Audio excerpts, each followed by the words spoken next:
I am right behind you. So inspired, why not just pout again?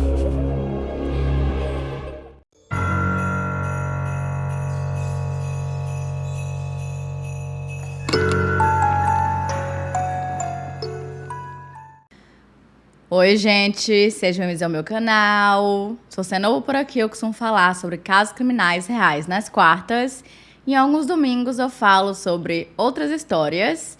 Então, se você gosta desse tipo de conteúdo, não se esqueça de se inscrever e deixar o seu like, que é muito importante para a divulgação do canal, principalmente se você faz isso logo no comecinho do vídeo, tipo agora. E caso você tenha uma sugestão de casos criminais, mitos, lendas ou basicamente qualquer tipo de história, é só comentar aqui embaixo que eu anoto tudo e tento trazer o mais rápido possível. E caso você também tenha uma história real de algum caso criminal que aconteceu com você, com a sua família ou até mesmo na sua cidade, ou quem sabe um evento mais paranormal, do jeito que a gente tanto ama, é só enviar por e-mail ddmeanoitestories@gmail.com.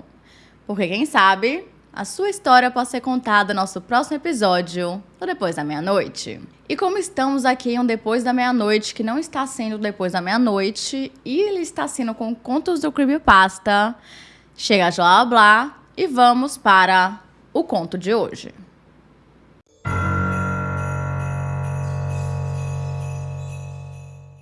Ele começou a suspeitar que iam comê-lo quando notou a clara ausência dos cheiros típicos de Natal.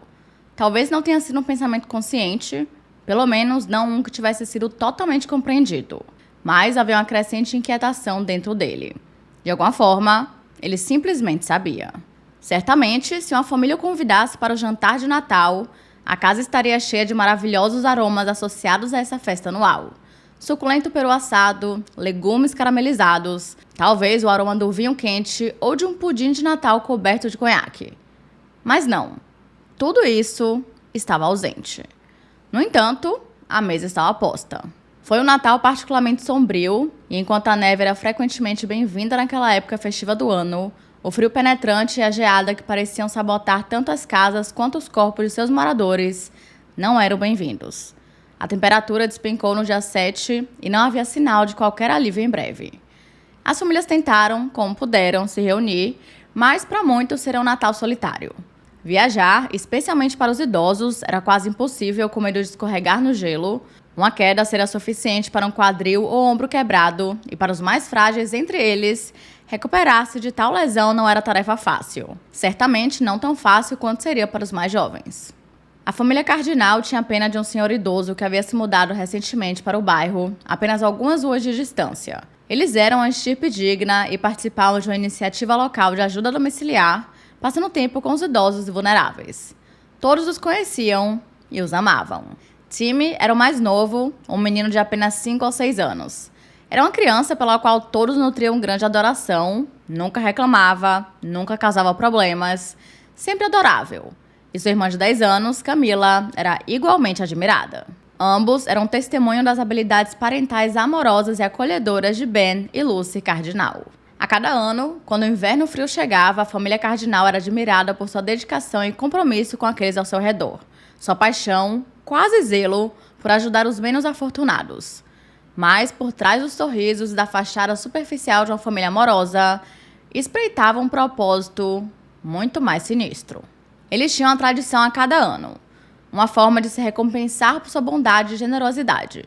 Uma tradição que remontava por muitas gerações anteriores da família Cardinal. A cada Natal, eles convidavam o hóspede para o jantar, que era recebido de braços abertos em sua casa, sentado a uma mesa lindamente posta, envolvido em conversas humorísticas e agradáveis de Natal. E então, à luz do fogo crepitante, o convidado era esfaqueado até a morte e comido com gratidão. Todos se regozijavam na antiga tradição, com Timmy sendo o mais ansioso. Ele tinha um apetite voraz e uma cintura para combinar. Mas as crianças se envolvem tanto na antecipação do Natal em família, e seus pais estavam encantados em ver um menino crescente saciar sua fome. Camila tinha uma disposição mais quieta do seu robusto irmãozinho, uma figura delicada com a tez pálida que lembrava a todos de sua mãe, mas não se engane, ela adorava comer com a família e podia silenciar qualquer um com um insulto afiado e frio. Ben era o chefe de polícia local da área, Então, encobrir seu banquete anual era moleza, enquanto Lucy era, digamos, uma parente de certa forma e estava inteiramente entusiasmada em manter a tradição de Natal. Seus convidados eram invariavelmente aqueles sem família e muitas vezes de idade avançada, esquecidos pela sociedade e deixados para definhar em suas casas isoladas. Ben explicava às crianças todos os anos que era quase uma bondade abreviar o sofrimento crescente das vítimas e, além disso, quando eventualmente morressem, seriam jogados em uma caixa na terra ou reduzidos a cinzas. Que desperdício de boa carne! Este ano, Tim e Camila estavam especialmente animados. Sua mãe mal podia acalmar seus nervos, mas na véspera de Natal foi quase impossível, pois sabiam da surpresa especial que teriam no dia seguinte. Os Cardinals estariam recebendo um convidado muito especial. Seu nome era Sérgio Moraro, e ele vinha do leste europeu. Eles nunca tinham experimentado carne estrangeira antes, e a ideia de se deliciar com algum músculo e gordura exóticos deliciosos tornava o banquete deste ano algo realmente aguardado. Eles haviam conhecido o velho Moraro apenas algumas semanas antes, quando Ben notou um nome incomum em sua lista de ajuda domiciliar. A cada ano, à medida que o Natal se aproximava, os voluntários da igreja local recebiam nomes e endereços de aposentados na área que não tinham família e ficariam completamente sozinhos durante a temporada festiva.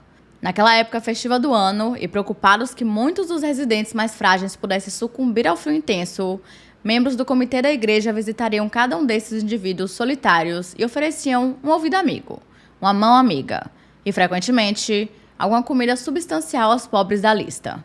Os nomes raramente mudavam, mas pelo menos uma pessoa daquela lista infelizmente faleceria naquele ano. Sendo um membro exemplar da comunidade e um oficial de polícia de alto escalão na área, Ben frequentemente informava a igreja que um de seus membros infelizmente havia falecido. E, sem amigos ou familiares conhecidos, ele inventaria uma mentira que normalmente envolvia um filho ou filha perdidos há muito tempo, aparecendo para levar seu tristemente falecido pai ou mãe para algum lugar distante para ser enterrado. Ou ele diria que eles simplesmente tinham se mudado, tendo um acordo com a imobiliária local e um escritório de advocacia para direcionar os lucros de qualquer venda de propriedade para eles. A família não estava sem influência. Era incrível o quão poucas pessoas questionavam isso. Mas os Cardinals garantiam que cada refeição de Natal não era um membro ativo da igreja ou da comunidade, então as pessoas simplesmente assumiam que Ben sabia o que era melhor.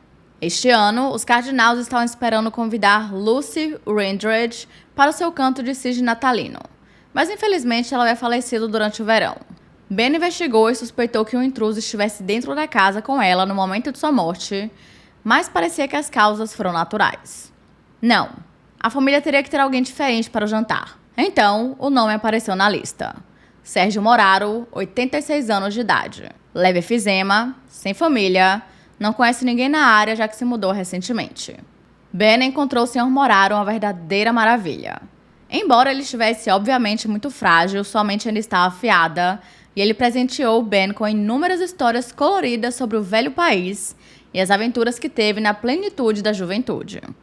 De interesse particular eram suas histórias de guerra, e Ben ficou emocionado em saber que seu prato principal seria o de um homem inteligente e bem viajado. Ele até parecia diferente de todas as vítimas anteriores. Era bastante alto, embora ligeiramente curvado com a idade, e com um longo nariz torto e um olhar intenso. Ben imaginou que na juventude, Moraro teria sido bastante intimidante. No entanto, seu sorriso amável e sua óbvia estrutura frágil deixaram Ben sem dúvida de que as crianças o adorariam. Elas gostavam de comer aqueles com personalidade e uma disposição gentil. Ele sempre apreciava mais a carne se ela tivesse uma mente perspicaz e fosse fora do comum, já que a religião da família, uma que conseguiu permanecer invisível mas influente ao longo dos séculos, afirmava que comer outro ser humano transmitiria algumas de suas forças para quem o devorasse. Como muitos daqueles que só podem olhar para o passado em vez do futuro, Sérgio Moraro desfrutou muito da companhia e ficou emocionado quando Ben o convidou para se sentar à mesa de Natal de sua família.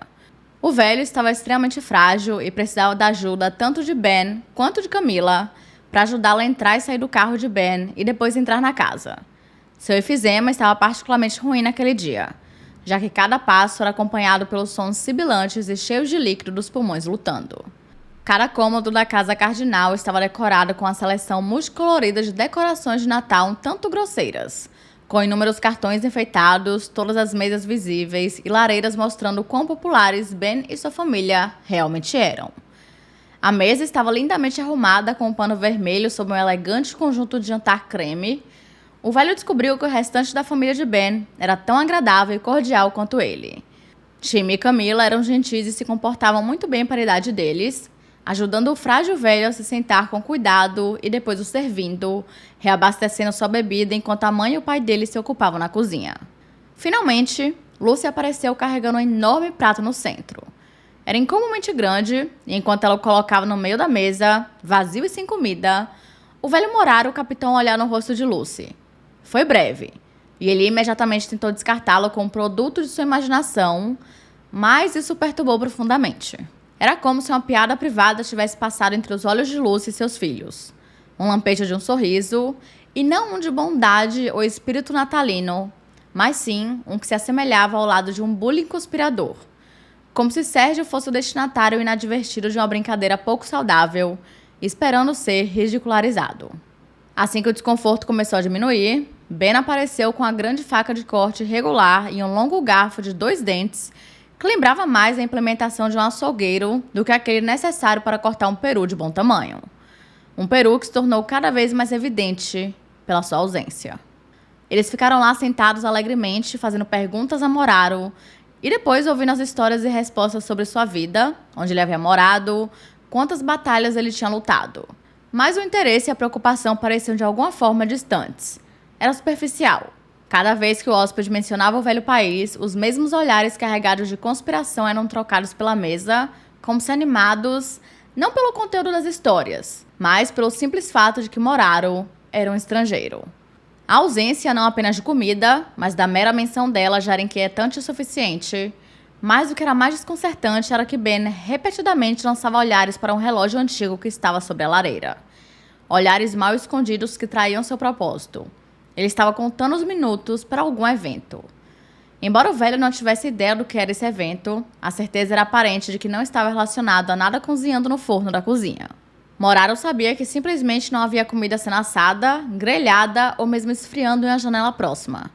Seja lá o que estivesse sendo planejado, não envolveria ele comendo uma refeição de Natal. Foi Camila quem parou de sorrir primeiro para suas anedotas e observações históricas. Ela parou de ouvir. Ela não estava mais rindo educadamente das piadas óbvias e da visão cativante de um velho se repetindo por esquecimento. Camila simplesmente estava olhando. Olhando com aqueles olhos frios e penetrantes, como uma cobra antes do ataque. Tim foi o próximo a abandonar o ato, enquanto começava a sorrir ameaçadoramente para Sérgio, enquanto suas mãos seguravam intensamente um pequeno e serrilhado facão. O mais alarmante era que o foco do olhar de Tim não era o rosto do velho, mas seu pescoço enrugado. Com o último olhar para o relógio, Ben deixou de ser um anfitrião jovial e atento e começou a passar os dedos ao longo da grande faca de corte à sua frente, com uma mistura de raiva e luxúria em seu rosto. Sérgio havia visto muitas coisas em sua vida, mas nada tão surpreendentemente estranho e perturbador como aquilo. Finalmente, quando o relógio começou a bater, Lucy abandonou sua fachada falsa e cativante e expôs a personalidade fria e distorcida que estava por baixo. Enquanto as badaladas ecoavam lentamente pela casa, uma por uma, ecoando e solitárias em seu simbolismo, cada um dos cardinais se levantou de suas cadeiras, facas afiadas e dentadas à mão, e esperaram. A badalada soou uma vez e eles pronunciaram a frase indecifrável em uníssono. A badalada soou 2 vezes e aumentaram seu coro tipo culto em ferocidade e volume. A badalada soou 3 vezes e então pararam. Todos ficaram em silêncio, a casa desprovida de som, espírito natalino e de esperança. O sibilar do velho aumentou em intensidade, enquanto a vista singularmente bizarra da família distorcida, prestes a jantar, se desenrolava diante de Sérgio. A família, então silenciosa e eficientemente circulou a mesa de jantar e ficou imóvel, cercando seu convidado. Justo quando o velho estava prestes a perguntar o que seria feito dele, o relógio sobre a lareira voltou à vida pela última vez. A badalada foi diferente das outras. Era mais aguda, de alguma forma mais repugnante, e ecoou uma vez e apenas uma vez pela casa cardinal. Por trás, Lucy cortou a garganta do velho de uma orelha a outra, enquanto Ben empurrou sua faca de corte fundo no estômago de Sérgio. Ambos os pais então removeram suas facas e recuaram, observando com orgulho enquanto Camila cortava e esfaqueava repetidamente, enquanto o time empurrava seu facão para dentro e para fora das pernas, pescoço e braços de Moraro. Depois de alguns minutos, o frenesi diminuiu à medida que as crianças ficavam cansadas e, com o último golpe para baixo, Time cravou seu facão tão profundamente na mão do velho que a atravessou completamente, enterrando-se na mesa sobre a qual a mão estava descansando. As crianças correram agora para o abraço coletivo de seus pais. Eles se abraçaram e comemoraram o que era um jogo de Natal fantástico e agora podiam esperar com prazer por uma carne exótica e suculenta. Braços envoltos uns nos outros, eles olharam para sua vítima e começaram a rir alto, comentando sobre as histórias do velho tolo de tempos passados, da guerra e do velho país. Ao se virarem um para o outro novamente, o riso diminuiu e olharam para os rostos rosados e cobertos de sangue um do outro e compartilharam um momento familiar.